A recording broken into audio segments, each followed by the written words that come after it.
All right, we recording? Okay. Everyone, welcome back to the On the Fly podcast. Today we have me, Josh Bassesi. We have our CEO, Sean Lacey, and then we have our VP, Zach Owen. And today we would like to welcome our special guest, John McCabe. I'm very close with him, actually. I've known him my whole life. He is my uncle, in fact, and we've become very close over the years as I've become more and more interested in his career. Specifically, he's a real estate investor, and he broke the chains of the 9 to 5 like we all would aspire to do, and he eventually made it his full-time career. So with all of that said, I would like to ask first off, Uncle John, how are you doing today? I'm doing great. Thanks for having Good. me, guys. Appreciate it. This is going to be fun. I'm excited. Yes, Absolutely. sir. We appreciate you taking the time to join us. No problem. No problem at all. All right, so to get it started, I just want to ask, what path did you take exactly, going from school into work maybe, and then how did you transition out of that work into full-time real estate investing? If you could give a general idea of what path you took.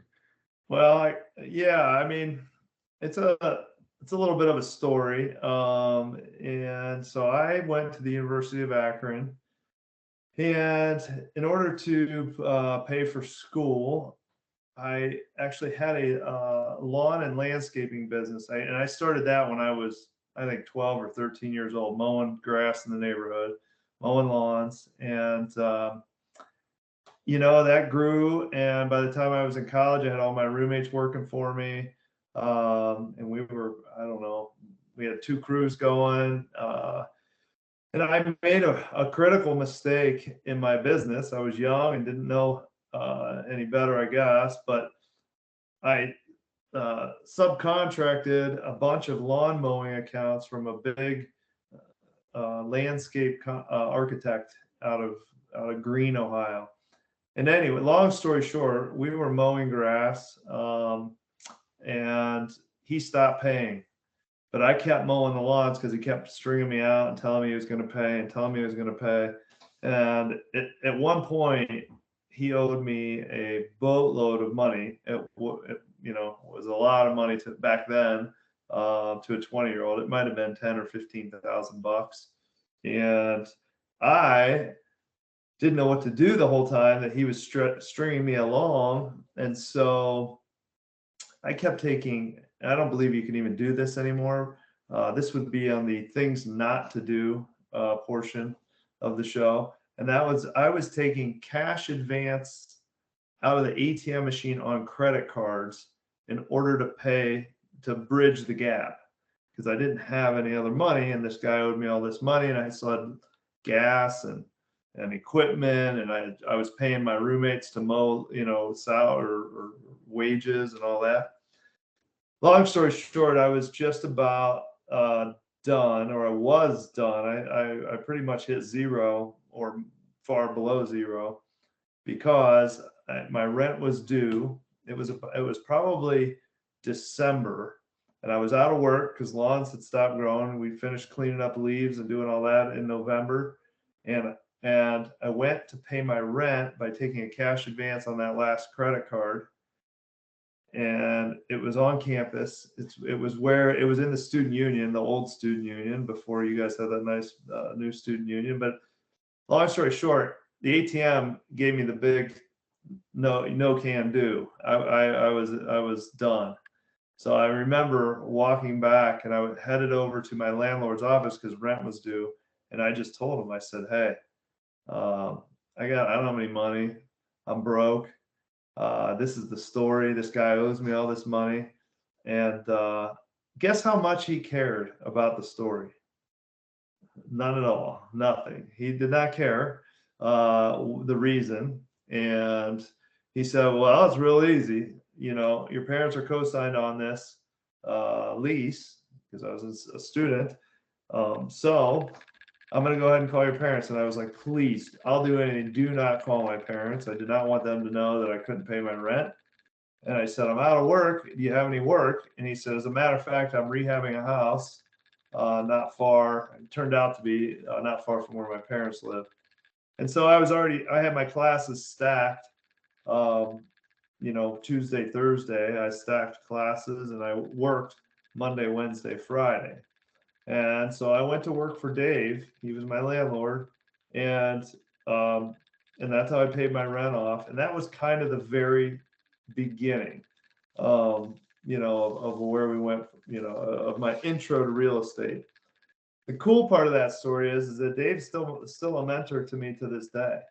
This was probably in 1996 that this happened in. So, I mean, we're pushing 30 years, and I still talk to Dave. Dave's in his 70s, and he's a great guy. He's a great friend, and he kind of taught me all about really his niche was student housing at the University of Akron, and that's what he taught me. He also did a lot of, I should say, he had a lot of student housing, but he also did he did flips, and back then, he had a lot of long-term buy and hold rentals in Summit County. And so every time I had a question, I would drill him. I would go. I didn't own any real estate. I was still broke at the time, but I would know where his office was, and I would go to his office when I saw his truck there. And when he was in there paying bills, I would sit down in his office and I just start asking him questions.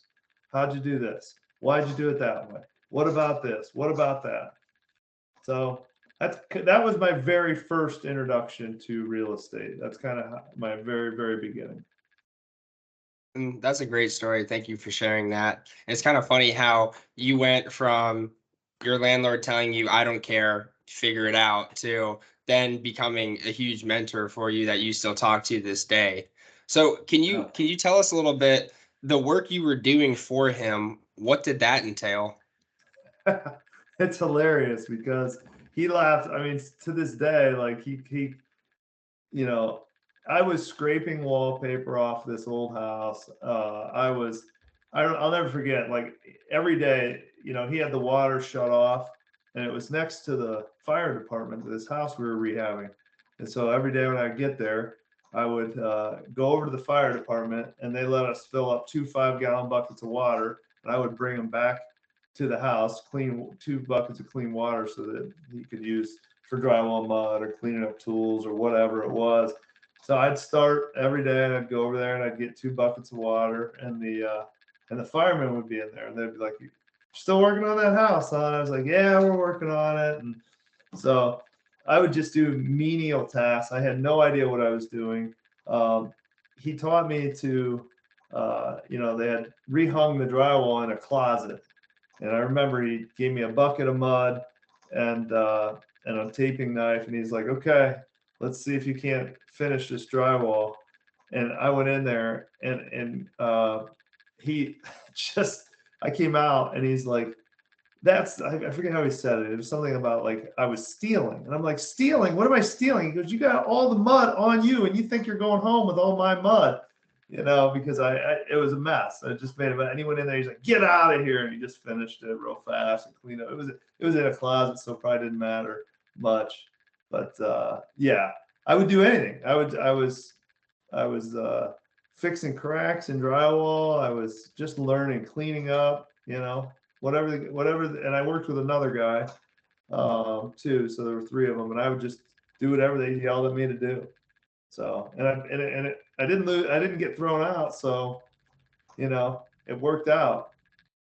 So, John, it sounds like you started in real estate from the ground up. So I'm sure you have a pretty good understanding of what it's like to get down and dirty in the deep part of those hands-on tasks. How did you transition from that role into the role that you are in now?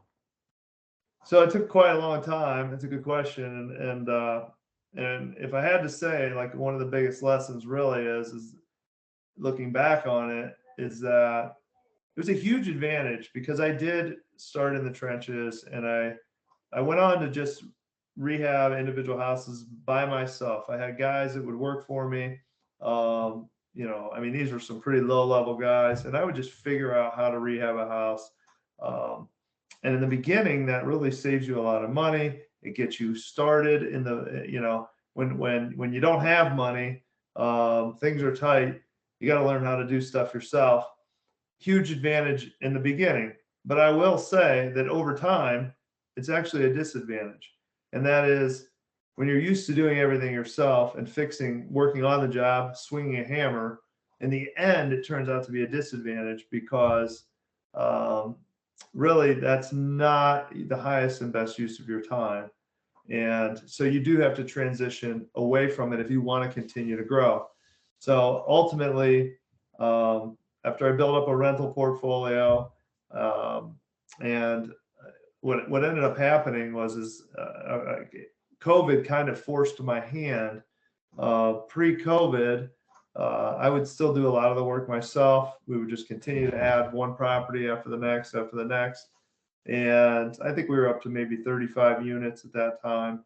But COVID hit, and we all forget now, but back at the very beginning, it was pretty scary. And I figured none of the tenants were going to pay me. And my plan, I was like, I don't know that. I figured all the students, as soon as they canceled school, I figured everyone was going to go home. All my tenants would be out of the house. And I thought the parents would just be like, we ain't paying. Well, we're not even there. I just assumed that would happen. So my plan was to board up all the houses in Akron and start flipping houses. This was my plan that I came up with. And so we started flipping houses. And in flipping, if you're going to scale at any point, to get to your long-winded answer here, if you're going to scale, you really have to find other guys to do the labor. And that is what happened. We started to scale the flipping business. And when we started to scale that, we started using contractors. And so I still do some repairs. I still go in and on the rental properties in particular. I don't do a lot on our flips. I manage the flip and I manage the contractors. So I'm kind of like a general contractor in that sense. And I have subs underneath me. But that's kind of what finally broke me away from swinging a hammer is really the flipping business. Yeah, I agree. And I saw you go through that transition during COVID, and COVID it forcefully transitioned us into a new phase of life, each individual person. But I just wanted to ask, I know we're in the theme of asking about your origins, so sticking with that, outside of college, I know that you worked a 9 to 5, but you did have some rental properties on the side. So how did you fit the time in to rehab those properties and then rent them and also go to your 9 to 5? Yeah, so that and I did for a really long time. I did have my 9 to 5. So I had a degree in finance, and so I was in for a long time. I was a mortgage originator, so I was still in real estate because I always wanted to be tied to real estate. I knew ultimately I wanted to be there. I also got into financial planning. I was helping, had clients that we were doing financial planning work for. So I did have a career and regular 9 to 5. At the beginning, I'm going to say I didn't do anything smart, but what I did was I just was a grind. And that's the beautiful thing about real estate is that, anybody could really do it. Truthfully, anybody could do it because I'm not like a kid that got the best grades. I'm not that, but I did try extremely hard. One of our properties, I ultimately I just sold this property maybe 6 months ago, and it was a property I bought it at auction in 2008 for peanuts, and back then I didn't have anybody working for me in 2008. I still had a job. I would get up in the morning. I would try to be at the house at 4 o'clock in the morning. I would work till about 7:30, about 8 o'clock. I had my suit and tie with me. I had keys to my buddy's mom's in-law suite in her house. There was a basement that had a little apartment in the basement. and no one was in that apartment, but she gave me keys so I could go shower, and I'd throw my suit on. I would go work from 9 to 5, and then I'd go back to the property till about 10. And I just kept doing it over and over and over again. And it sucked. It really did.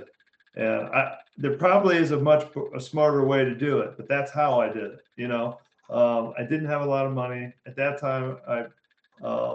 You know, things were tight, and sometimes you just have to do what you have to do. And probably looking back on it, you know, would I do that again? Well, if I had to, I guess I would. If that's the only option I had. But I think there's probably smarter ways to do it. The problem I have is that with people today, when I talk about this, is that looking for a smarter way and continuing just searching for a smarter way is not better than my way. If you find a smarter way and you do it, then it might be better. But my way worked. So at the end of the day, you have to do what works for you. You know, and I see a lot of people they're listening to these kinds of podcasts or just digging for information. And it's that old paralysis by analysis. They're still searching. They want to find a better way. All while there might be another person getting up at 4 o'clock in the morning and grinding it out. You gotta figure out what's going to work for you. And at the end of the day, that's kind of what worked for me at that time. And that's how I built up those early houses. It was nights and weekends and committing to doing it. The other thing is when you're broke, you don't really have a choice, and you're young, you have a lot of energy. So do it when you're young. That's the biggest, looking back, the number one advantage is I started when I was young, in my early 20s. That's when I started, and I bought my first house. And you cannot outsmart decades of time in real estate. Time is a huge wind in your sail. And that's kind of the same advice that I've heard from a lot of other people who are in real estate from their 20s and 30s. And I asked them, like, what is something you regret about your early real estate investing days? And they always say that I wish I didn't buy more. And if you hold properties for a long time, whether they're purchased in cash or financed, eventually they're going to grow in value. They're going to get paid off, and you're going to have an asset sitting there that, number one, it's a hedge against inflation, which we learned about in the last couple of years, but it also sets up a nice retirement. So kind of along those lines too, what was your strategy when you first started in terms of financing or funding the properties, and has that shifted to the point where you're at now?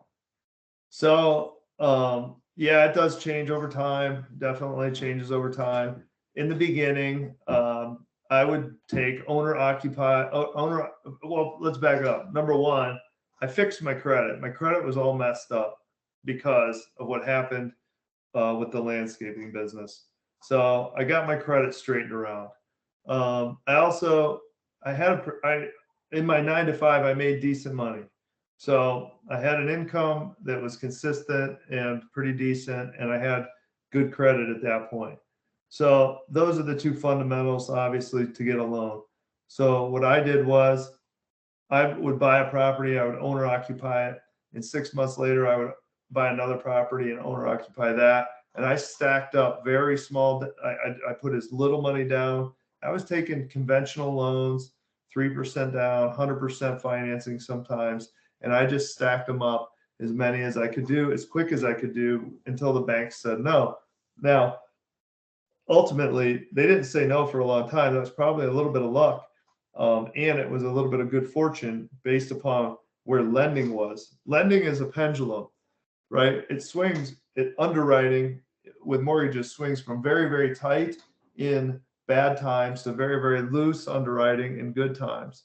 At the point of that, where I was in that economic swing, we were in very loose underwriting. This is pre-2008. This is before they they really tightened up credit standards. And so I could take owner-occupied loan after owner. I think I lived in 7 houses or 8 houses in 5 years or something. It was, and I just kept doing that. And Now I would move from each house to the next, and I would live in them, but I would meet the bare minimum criteria to do that. Now I don't know if you could even do that today. They may have tightened that up where you couldn't do that. But at the end of the day, you could start. I think you could probably do a couple that way, and you might need a bigger gap in between, but the concept still worked. I would just move houses. These are easy things to do when you're young, you're not married. Take advantage of it. You can, it's okay to live on a couch while you're rehabbing a house. You could do those things. I don't have the same tolerance for that kind of pain at this point. But yeah, that worked. So we financed in the beginning. I took a lot of loans. And I put as little money down as possible. I also did something that I don't know that it was the best move or not, but I took 15-year mortgages. I ultimately paid them. I didn't refinance. I didn't keep refinancing. I paid them down because my goal was always, back then, I thought I needed $75,000 was my goal back then. To make 75 grand a year, I could quit my job and never work again. I mean, that's what I thought. If I got 75 grand in rent, why would I ever work again? Now that number obviously wouldn't play out today. But back then, being a single guy, I thought, man, I'd really have it made if I could do that.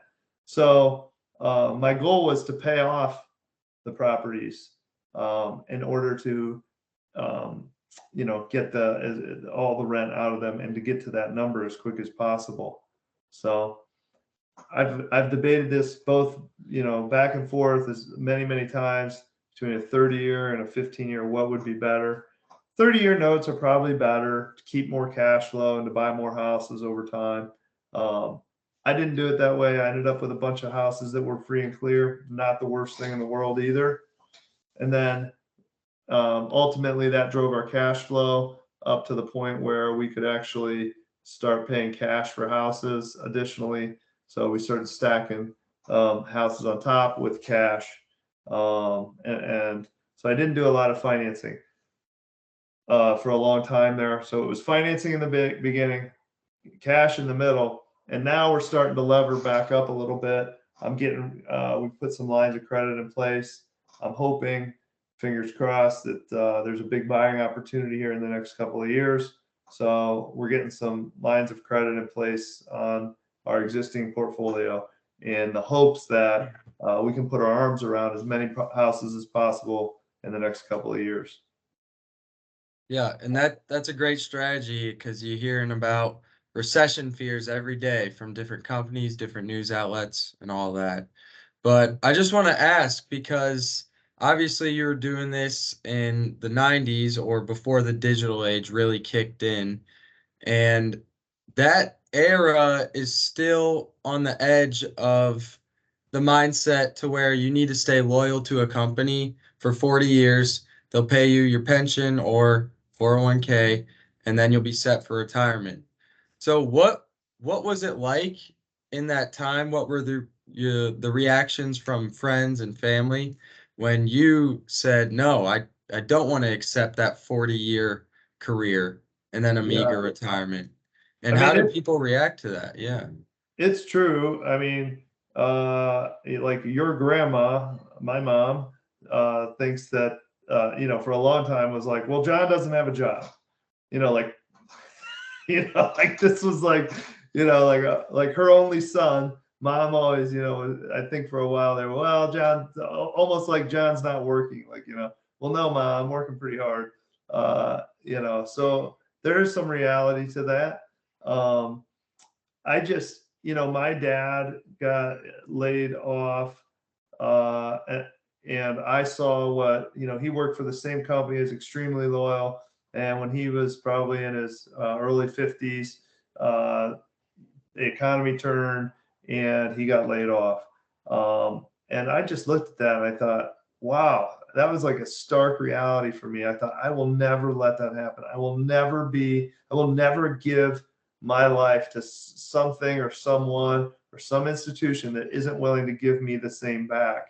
And ultimately that's, the corporation back then, probably still to this day, they want you to commit your life to them, but that's not an equal trade. They're not committing back. And especially with you don't even have pensions anymore. Back then, at least they had a little bit more of a commitment. So for me, I think that happened. I was supposed to go to Kent State, and I was going to go to Kent and live there. And then Dad got laid off. And so I lived at home my first year and went to Akron.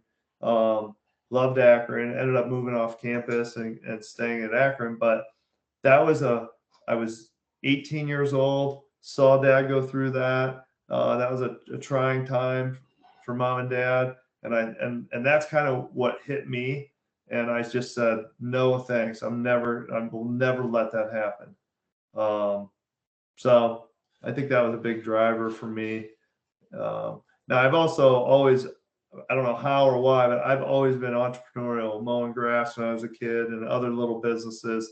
Always had that mindset of trying to start a business and what's the next business and that kind of thing. Yeah, and that's wonderful. And I've heard the story before from Grandpa himself, and it is when that reality hits, you either suffer with it or you grow from it, and you obviously grew from it. So you mentioned earlier how you're preparing for a certain housing crash or a great buying opportunity. What exactly have you done to prepare? I know you said you opened some lines of credit, but how exactly do you position yourself? And what's your end strategy for such a time? So right now we have two businesses. We have a flipping business and we have a rental business. So, what am I doing to prepare? Number one, we're really, I was probably, did we own a business? Well, we had a lot of assets. We had a lot of real estate, but the business side of it was my wife and I. And it's just everything fell on us. So we're trying to build out a small team. So that's step number one, is to try to build out a small team. I don't foresee this being a big operation. I think we can own a lot of real estate and with a small team. So we've hired, I now have an office manager. I have some office space, and the office manager is really helping us to just to help manage some of the day-to-day stuff that pulls me out of the business and kind of into the minutia. So that is one of the things, is really trying to get ready in what might be the lead up to an opportunity in the market. And so we're trying to streamline and get really, really intentional about the business and figuring out all of our processes so that we can continue to scale. So, for 20 some years, our entire business was right here. I had it all in my head, and it worked on a small level. And then as you continue to grow, you got to take it out of here and put it on paper and get it into a process that someone else can do. And so that's a struggle. I mean, that for me, that over the, really trying to grow into that has been tough, but we're really making some headway at it. And so that would be the biggest thing, so that we have more capacity, because you've got to build, not only do you have to build economic capacity, the ability to finance or fund, right? You have to build that capacity, but you've got to build the capacity to do the work. So you've got to have the labor, you got to have the team in place, because you start getting into larger numbers where our goal would be to flip 20 houses in a year and then continue to grow the rental portfolio. And it's a lot of moving parts that I've realized I'm not going to be able to manage it myself anymore. I can't, heck, I used to turn all the utilities on, turn all the utilities off, follow up on all the rent, do every single thing. There's a lot of that work that, it is extremely important. But there's other people that can help you with it. So we're trying to grow the capacity in terms of team in order, if this opportunity presents itself. If it doesn't, I don't care. We're still buying houses. At the end of the day, there's deals in every single market. It doesn't matter what the market's doing. If the market's up, there's still deals to be had. If the market's down, there's more deals to be had. So either way, we'll keep doing deals. I just want to be ready to, there's a lot of people that think this. I tend to think it, but at some point in the future, whether it's in the next it could be in 6 months, it could be in 3 months, but it might not be for 5 or 7 years. You'll never get the timing right. But when it happens, it could be a huge, massive opportunity if everything plays out the way it could. I'm not smart enough to know it. I just want to be prepared for it if it happens. And if it doesn't happen, I still win. We're still growing our business. Absolutely. And I think a big aspect too of building the team out is allowing you to devote your time to its highest and best use, but also allow you to kind of take a step back and maybe relax a little bit if that's something that's part of your vocabulary. But I'm curious too. So we've covered a lot from your beginnings to where you are now, but along with the things that you mentioned, is there one piece of advice that sticks out that you wish you would have known when you were, say, our age? Oh, I guess the biggest piece of advice, I'm kind of thinking of a couple of things right now.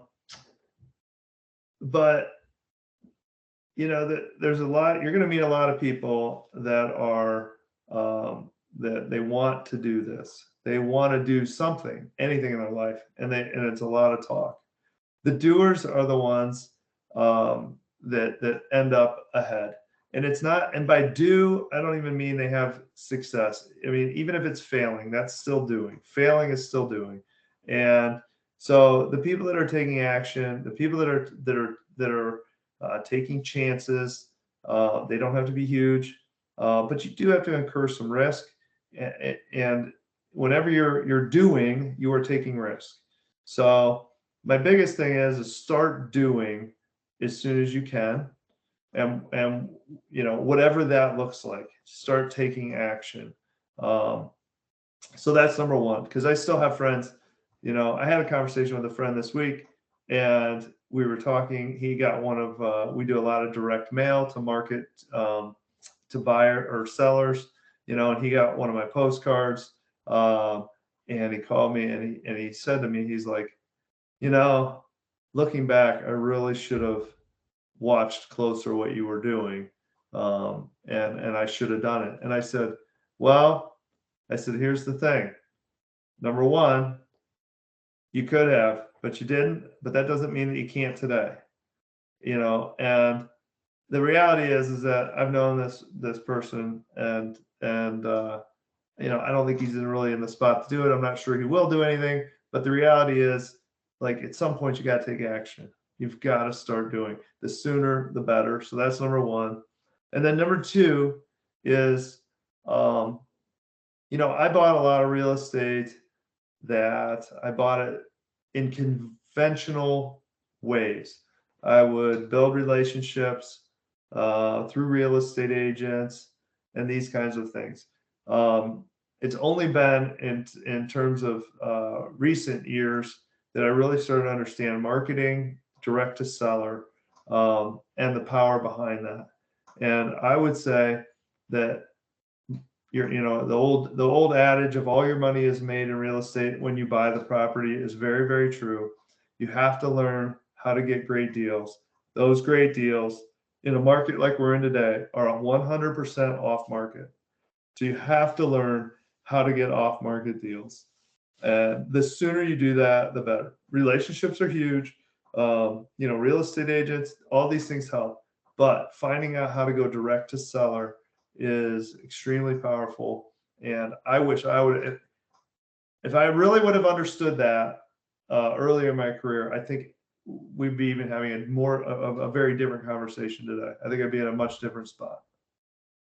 Yeah, understood, but I just want to ask, how have you seen the market of actual real estate investors increase over time, and what effect has that had on the actual deals that you come upon? Yeah, it's huge right now. I mean, everybody wants to be a real estate investor. It's been easy, frankly. I mean, the worst business people have made a killing in the past couple of years if they could find a deal. That's the only thing you really had to do, because the house would sell itself. You could do a terrible rehab, a horrible remodel. You could screw everything up. You could blow your budget. You could take longer than your timeline showed, and you could still win. I mean, that's what happened during COVID. So there's a ton of people out there looking for houses right now. That will change. This is a pendulum too. The amount of real estate investors was huge in 2008, and then the market slammed them down. They put their tail between their legs and they went running, and it was wide open. Nobody had cash. The banks weren't lending, and real estate was a terrible investment in 2008. That's what you were hearing from everyone. So all the investors went away and it became very easy. The flip side of that is when it gets easy to buy houses, it's hard to sell houses. You're never going to have a perfect balance. Right now, it's really hard to buy houses, but it's super easy to sell. You got to figure it out, right? So, yeah, it's definitely more difficult right now to get a great deal. You have a lot more competition, but it doesn't matter. It truly doesn't. You have to look past that, and most of the competition, they're not that good anyway. They're not consistent. That's another thing is consistency. That's where the real money's made, especially in marketing. Is that you got to keep doing it. You just have to you have to put it on autopilot, and you've got to keep marketing to sellers. Absolutely. And I want to refer to a conversation that we had about last week. And looking ahead, we all know that artificial intelligence has already taken the world by storm. And I just want to know if you have any plans to utilize it in your own business and how you see that affect making your life easier or your contractors' lives easier or anything like that. Quite honestly, I have Jasper open right here beside me, and I haven't come up with none of this is my ideas. I've just been reading the screen. I'm just reading my teleprompter. None of these thoughts are even my own. So no, I mean, how am I going to use it? I don't know, Josh. I think it's a good question.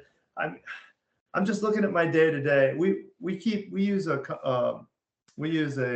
project management tool. It's called ClickUp, and so it just lists your tasks. Like if a property, you buy a property and it's in contract, then we have templates, and it's like, okay, here's the 72 things that need to happen in the next 3 weeks to get this property from in contract to close. And so my wife, who's in the business every day with me and does all my back office and accounting work and books and everything, I was showing her Chat GPT, and we were just playing with it, and I was like, it is mind blowing. But then we looked over and ClickUp was open, and I looked at it and I was like, except it can't do a single thing on this list yet. Like, it does everything you look at it, it's not going to help you with it. So I've given it a lot of thought. The best use I could think of right now is, I'm a terrible blog post writer. I know our website needs more regular blogs. I think there's a really small window. I mean, if you think if Google's going to have a problem on its hand, this is definitely not my wheelhouse, but every single website is going to be 700 pages big now with all this blog material and all these words. And right now in the world, we have a problem, and that is that getting information is super easy, but getting the right information is very difficult. So you can Google something and you have a mass of information, you have all this information, but your mind, you have to sort through it all. This is going to make that problem even worse, I think, because you're just going to have more and more sources and more information. And my webpage, I'm thinking, for 5 years, I've known that we need consistent, regular blog posts to help us rank organically. Well, I just put into ChatGPT, I said, give me ideas for blog posts based on this website. It gives me 10 ideas. Then I said, write that idea. And we can just start posting these immediately. Everybody's going to do that. And now, that might have some advantage for the next 6 months to a year. But after that, where are we? We've got bloated websites. It's going to be difficult to find information because there's just going to be more of it. So long story short, I don't know how it helps me yet. I've been reading about it a little bit. Seems to be, it's going to be powerful. It's going to change some stuff. I don't know. At the end of the day, I feel like this face-to-face interaction is where business is done best. So I don't know what impact it's going to have, but it's not going to change the dialogue that we have right here in my mind. It might actually make this kind of stuff, relationships, even that more valuable. Yeah, only time will tell. So I guess we'll see. Yeah, but sure. Going forward, we love to ask a couple questions to our guests. Just working through the sign-off process on here. So I want to start with, what is your number one goal for 2023? Yeah, you could have warned me on that. No warning. I'm your uncle. No warning, nothing. Sorry. My number one goal for 2023 is pretty simple. I mean, we have some specific like revenue goals and number of house goals, but really it's to build a very small and efficient team. And so that moving forward, there's more than just Jess and I in the business, and we have a team, and we have some folks and in place. And I'm going to say probably we have an office manager in place. We might have one more person, but I think that at the end of this year, if we had that team in place, I would be pretty happy. Awesome. And following with that, what book do you recommend that everyone reads? I mean, what's the first book that I read that kind of got me interested in real estate? And it's going to be a huge shock to everybody, Rich Dad, Poor Dad. But so yeah, it's kind of required reading. But let me look over here of a book that would be something that's different. I read when I was in my 20s, I read a lot of like Anthony Robbins, Tony Robbins' stuff, Unlimited Power and stuff like that. And so I think that was a really good book for me. There's a ton. Nothing's that's old. That's like reaching back though. That's old school, but I think it's probably timeless. I would say anything in that personal development space of just understanding that you can stretch yourself further. Most people kind of don't really realize how far they can stretch themselves. I did read. I don't know, did we ever talk about this, Josh? I'm looking at David Goggins' book, and that didn't apply to me because I would never train like that guy or do anything that was that physical in terms of athletics, but it just made you think what's possible. If that's possible, if that guy can do that and run those ultra marathons and do all the stuff that he does, and that's your physical body, what are you capable of up here? You could really stretch that. So I don't know. I wish I was a better reader. I'm not. I did read more when I was younger, but right now I'm started Who Not How. So that's my latest book.